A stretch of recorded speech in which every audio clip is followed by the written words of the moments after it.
देखो समझते हैं जरा, कौन है ना वीडियो।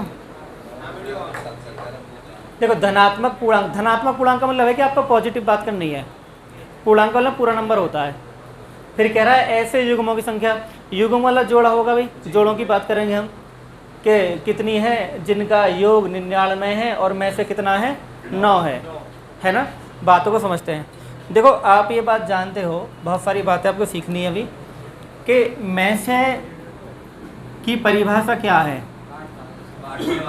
में से की परिभाषा क्या है, में से क्या है, में से क्या, जो संख्या को काट सके, संख्या को डिवाइड कर सके, वो में से कहलाता है ना। तो हम मान लेते हैं माना संख्या जो है, माना संख्या 9x और 9y है। क्या माना, 9x और 9y।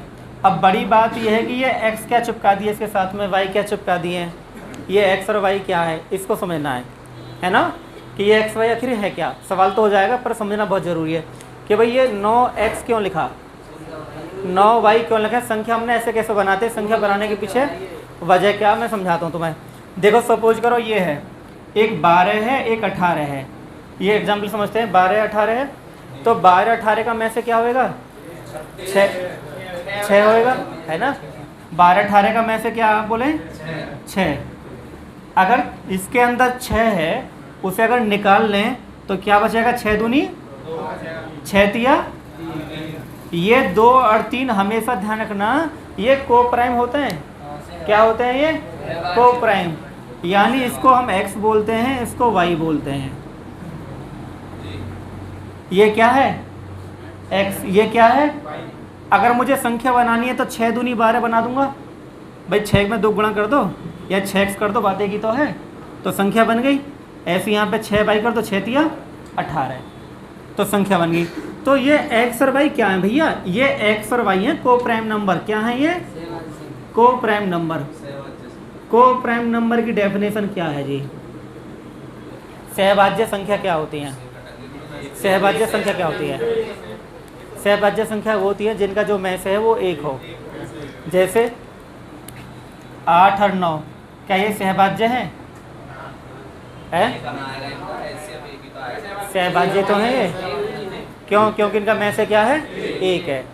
इनमें कुछ भी कॉमन है, तो जब दो संख्याओं में कुछ भी कॉमन ना हो तो वो संख्या आपस में कहलाती हैं सहभाज्य, यानी को प्राइम।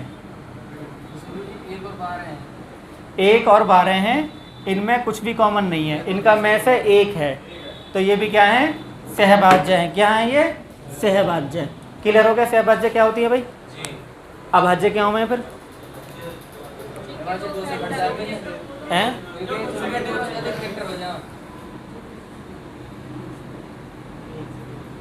ये 1 है ये 2 है, इनमें कौन सी अभाज्य संख्या है, 1 तो ना है, 1 क्यों ना है, जिससे पूछो वही बताएगा।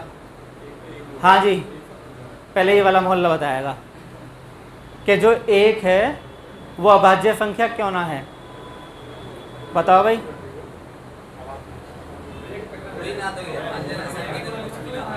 हाँ भाई, पीछे वाला कुछ कमा के खा लो, ये बताओ भाई, इस लाइन से ऊपर बताओ। चलो हाँ, बिल्कुल सही बात है। अभाज्य संख्या वही है जिसके केवल और केवल 2 गुणनखंड होते हैं। मेरी बात समझे, जिस संख्या के 2 गुणनखंड हैं वो अभाज्य, जिसके 2 से अधिक गुणनखंड है वो भाज्य है। ये परिभाषा है। मान लो 1 है, 1 के इसके तो गुणनखंड 1 और 2 हैं, तो 2 गुणनखंड हो गए। इसके बताना कितने गुणनखंड है, 1 ही है, इसलिए ये विषम संख्या तो है, बट ये वो नहीं है। विषम संख्या जो 2 से ना कटे वो विषम है, ठीक है। सबसे छोटी अभाज्य संख्या 2 है, बस 2 क्यों बता दी कि अभाज्य संख्या जितनी भी होंगी उनके 2 गुणनखंड होंगे। जैसे 6 है, 6 भाज्य अभाज्य, गुणनखंड कितने, 1 2 और 3 और 6 है ना, इतने गुणनखंड है इसके। तो जब गुणनखंड 2 से अधिक होंगे तो भाज्य, जब गुणनखंड केवल 2 हो तो अभाज्य, और जब 2 भी ना हो तो फिर कुछ ना है, विषम संख्या 1, ठीक है। विषम संख्या इसके 2 नहीं है इसलिए। तो मेरा जो मकसद मैं समझाने का था कि ये में से 9 है और संख्या हमने क्या मानी 9x और 9y, तो ये x क्यों चिपका दिया, y क्यों चिपका दिया, आखिर संख्या ऐसे क्यों बनाते हैं, ये बात तुम्हें समझ में आ गई होगी कि जब हम में से निकाल लेते हैं तो संख्या में जैसे 12 18 था, में से था 6, जब मैंने 6 निकाल लिया तो यहाँ केवल 2 और 3 ही बचा। ये 2 और 3 को मैंने x और y लिख दिया है और 2 और 3 आपस में को प्राइम है, इसलिए x और y आपस में को प्राइम होंगे। बात समझ में आ गई? ठीक, अब आगे बढ़ें। देखो भाई, अब ये क्या कह रहा है कि इनका योग कितना 99, तो 9x प्लस 9y कर दें। 9x प्लस 9y इक्वल कितना होगा 99, 9 कॉमन आ गया तो x पर 99 बटे 9। अब x और y के ऐसे मान ले लें जो को प्राइम हो, जैसे 1 plus 10, 2 plus 9, 3 plus 8, 4 plus 7, 5 plus 6, तो कितने जोड़े हो गए भाई? तो 5 जोड़े आपका उत्तर है। हाँ जी, ठीक है, उतार लो भाई।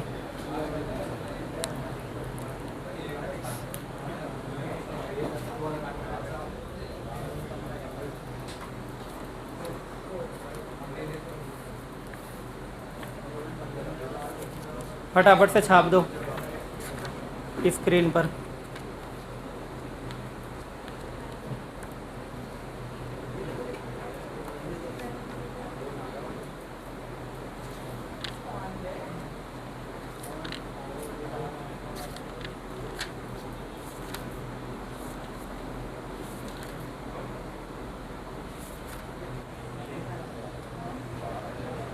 तो में से 12 तो संख्या कम बनेगी 12x और 12, इनका जोड़ कितना 84, तो x प्लस वाई 84 बटे 12, 12 सत्ते 84।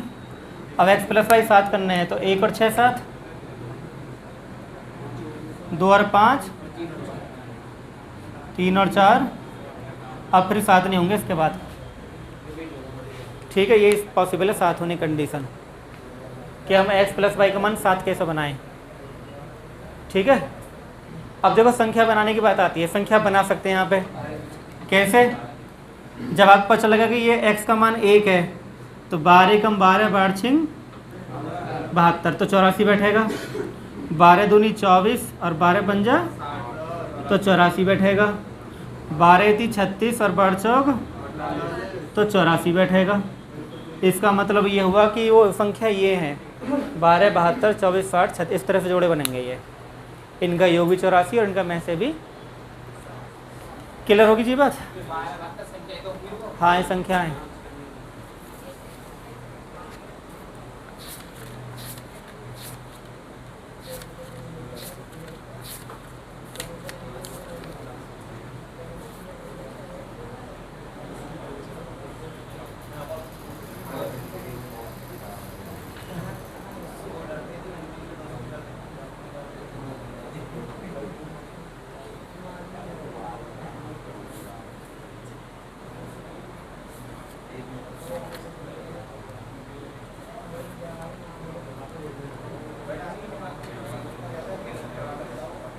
देखो आसान सवाल ही, मुश्किल नहीं है ना। अब ये कह रहा है 29 से बड़ी दो संख्याओं का में से कितना है 29, है ना। अब में से जब 29 है तो संख्या बता सकते हैं ना, 29x और 29। अब इनका तुम्हें एलसीएम लेना है ना। जब हम एलसीएम लेते हैं तो एलसीएम में क्या आता है, कॉमन को एक बार लिखते हैं, यानी 29 और x y, इसका एलसीएम आ गया क्योंकि हमें एलसीएम दे रहा था आपके कितना 4147 एलसीएम है। अब 29 से कट गया 143। अब एक्स वाई का मान आ गया 143 और ये जो मान है गुणा में है। गुणा में का मतलब ये हुआ कि अब जो मान रखो गुणा में रखोगे, जैसे 1 गुणा 143 इक्वल टू 143 या 11 गुणा 13 बराबर 143। अब जोड़ा तुम्हें एक ही ले पाना है, या तो ये जोड़ा ले लो या ये जोड़ा ले लो, लेकिन वो मजबूर कर रहा है कि संख्या 29 से बड़ी होनी चाहिए। अगर हम ये जोड़ा ले लें तो 29 से कम 29 रह जाएगा, तो संख्या 29 ही रह जाएगी। हमें 29 से बड़े लेनी है, तो जोड़ा फिर ये रखना 11 गुणा 13। हमसे पूछा संख्याओं का योग, यानी ऊपर जो संख्या इनका योग पूछा है, तो ज़रा एक बार कॉमन ले लो 29 और x प्लस वाई कर दो, और x प्लस वाई के मान तुम्हारे पास है ही है। 11 प्लस 13 तो 29 गुणा 24 इक्वल टू 696 उत्तर आ गया। पहले लेने से नुकसान ये होगा कि छोटी रह जाएगी संख्या, 29 से कम 29 रह जाएगा, जबकि हमें 29 से बड़ी संख्या चाहिए, क्योंकि ये इनका एलसीएम आया ना, क्योंकि आप एलसीएम बोला था, तो एलसीएम तो ऐसे आता है ना दो संख्याओं का, 29xy।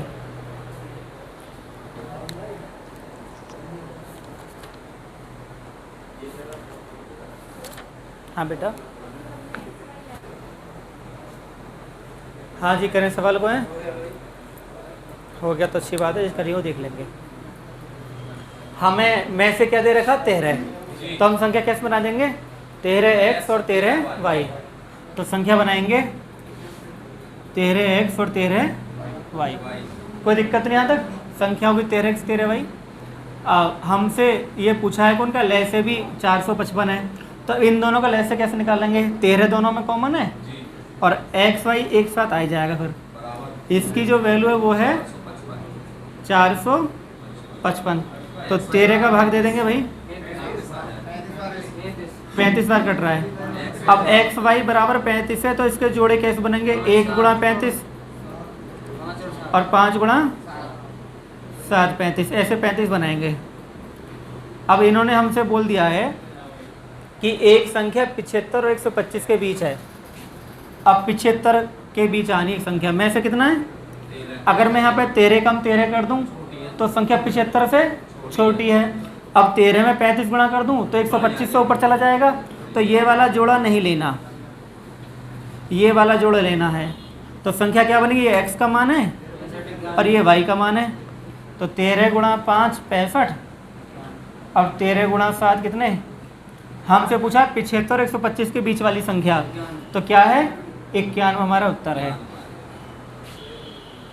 ठीक है, 65 कम हो जाएगा 75 से, तो 91 91 है।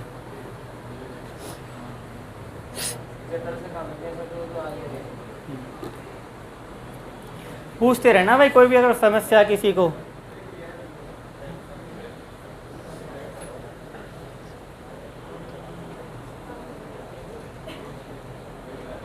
हाँ 2 जोड़े आ जाएंगे। ठीक है, देखो पहले सवाल में इस सवाल में क्या अंतर है कि भाई दो संख्याओं का में से 24 तो संख्या तो मान लोगे, क्या मानोगे 24x और 24। अब देखो यहाँ पे उनका गुणनफल बोला है ना कि लय से बोला, तो गुणनफल हम ऐसे ही कर देंगे 24x गुणा बराबर 3400, तो एक्स वाई बराबर 3456 अपॉन 24 गुणा 144, तो एक्स वाई बराबर 6 आ गया। अब 6 कैसे आ सकता है, 1 में 6 गुणा करेंगे या 2 में 6, 2 जोड़े संभव है, तो आंसर क्या है 2 जोड़े। तो मैंने आपको प्लस का सवाल करवा दिया, गुणा का करवा दिया, लय से करवा दिया, 3 टाइप करवा दिए इसमें ही। ठीक है,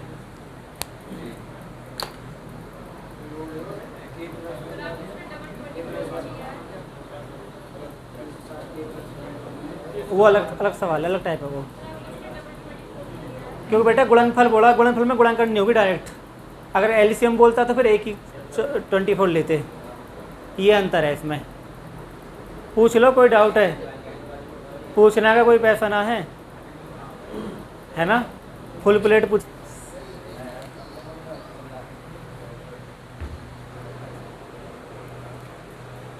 अब इसने बोला भाई 3 लगातार संख्याएं हैं, है ना, संख्या 3 ही है, वो भी लगातार है, उनकी गुणा है 210, तो हमें 210 का 3 फैक्टर कर देने हैं। जैसे कैसे करेंगे भाई, 21 गुणा 10 होता है 7 दिया और 2 पंजा, अभी तो 4 हो गए, हमें लगातार करनी है ना, लगातार, तो ये 7 है 3 दूनी, अब ये लगातार है नहीं है, बताओ। 6 पंजे 30 सत्ते 210 ही तो है, तो 2 लगातार होगी तीनों। अब इन दोनों का योग पूछा है छोटी संख्याओं का, तो 6 + 5 = 11। हाँ लॉजिकल सवाल है।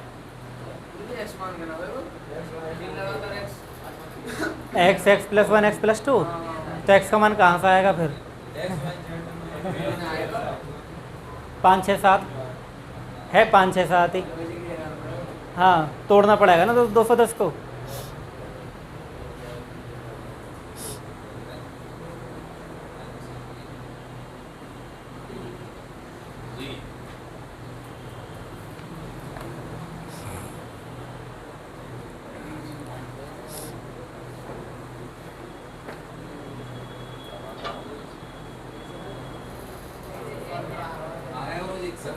अब सवाल का बेसिक समझ लो सवाल क्या है। अब 3 संख्या अभाज्य संख्या है, ये अभाज्य संख्या है, तो ये a है, b है और c है, या x y z जो भी हम मानो। पहली 2 का गुणनफल a × b कितना है? 1891। बाद की 2 गुणनफल b × या एक बात गौर से देखो, मैं से क्यों लिए? मैं से इसलिए लिए क्योंकि इन दोनों में ये कॉमन है एक संख्या, और जो कॉमन होता है वही में से होता है, इसलिए तो में से लिए। और जो में से लेंगे उतना में एक संख्या होगी। में से लेने का तरीका, इन दोनों का अंतर कितना? 6100 आ रहा होगा। अब 6100 तो हो नहीं सकता, अभाज्य संख्या कैसे 61 हो जाएगा? तो 61 × 100 कर लो। अब 100 तो मतलब ही नहीं है, 61 ही रहेगा क्योंकि अभाज्य है। 61 में 2 गुणा कर दी तो फिर भाज्य हो जाएगी, 2 गुणा होती भाज्य हो जा, है ना? तो इसलिए 61 क्या है भैया? अभाज्य। तो में से भी कितना है? और ज़्यादा परेशान, एक काट के देख लो, कट जाएंगे ये। वैसे बाय ऑप्शन चले जाते हैं, जैसे हमने अंतर लिया है। अगर अंतर लेके ना हो रहा तो जो अंतर वाली संख्या होती है ना, उसके हम आपस में गुणनखंड कर लेते हैं, आपस में टुकड़े कर लेते हैं। तो 61 × 100 हो गया। फिर किसी एक से काट के देख लेते हैं। अब इससे तो काटना नहीं है, इससे काटना, तो कट भी रहे हैं, तो ये में से है। अंतर लेने के बाद अगर सवाल ना हो, में से ना आए, तो जो अंतर है उसका गुणनखंड कर लेते हैं। उनमें से किसी संख्या से काट के देख लेंगे, में से आ जाएगा। तो 61 क्या है? b है। ये b का मान कितना है? 61। अब a × b कितना है? a × b है 1891। अब b का मान कितना है? 61। तो 1891, तो a का मान आ जाएगा 1891/61। आई थिंक 31 बार कटेगा, 31 बार कट जाएगा ये। अब b × c कितना है? 7991। b का मान 61 है, 7991/61, तो 131 बार कटाएगा। तो इसका मतलब हमारे पहली संख्या 31 है, दूसरी संख्या 61 है, और तीसरी संख्या 100। ये तीनों अभाज्य संख्या है। नोट कर लो जी।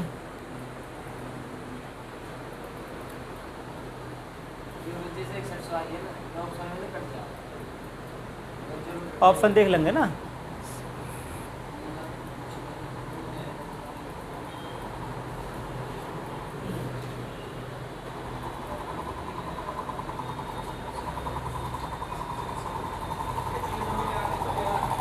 क्या भैया?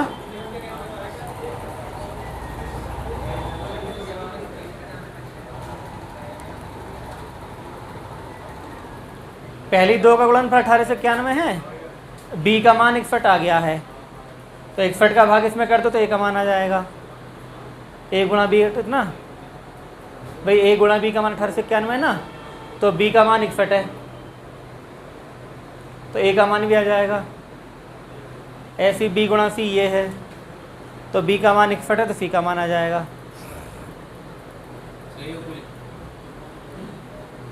ठीक है जी, कल नए कंसेप्ट पे काम करेंगे। आज के लिए इतना ही बहुत है।